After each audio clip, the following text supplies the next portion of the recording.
எவனும் தேவையில்லை உனக்கு, எவளும் தேவையில்லை.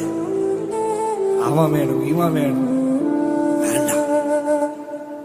திருப்பி ஒருத்தரை கர்த்தர் வாழ்க்கையில விட்டு தூரம் வச்சுட்டாரா, தள்ளி வச்சுட்டாரா, திருப்பி அவனை சேர்த்தாத, திருப்பி அவளை சேர்த்தாத. ஒரு நண்பன் உனக்கு பின்னாடி பேசி உனக்கு உபத்திரவம் செய்து ஓடி போயிட்டானா, இல்ல வேற சேர்க்கை கூட சுத்திட்டானா, என் க்ளோஸ் ஃப்ரெண்டு, என்னோட ஃப்ரெண்டு பார்த்தா எனக்கே அந்த இன்னொரு ஆப்போசிட் ஃப்ரெண்டு கூட சேர்ந்து, இல்ல என்னோட மியூச்சுவல் ஃப்ரெண்டு கூட சேர்ந்தே என்னை கவனிக்க மாட்டேன்றான் பாஸ்டர், என்னை பார்க்க மாட்டேன்றான் பாஸ்டர், என்ன பேச. திருப்பி அவனை சேர்த்தாத, திருப்பி அவன் கூட இருக்காத.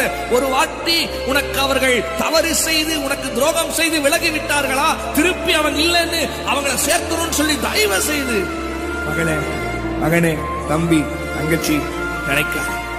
போனது போனதாவே இருக்கட்டும். கர்த்தர் உனக்கு புதிதான கிருபையை கொடுக்கிறார்.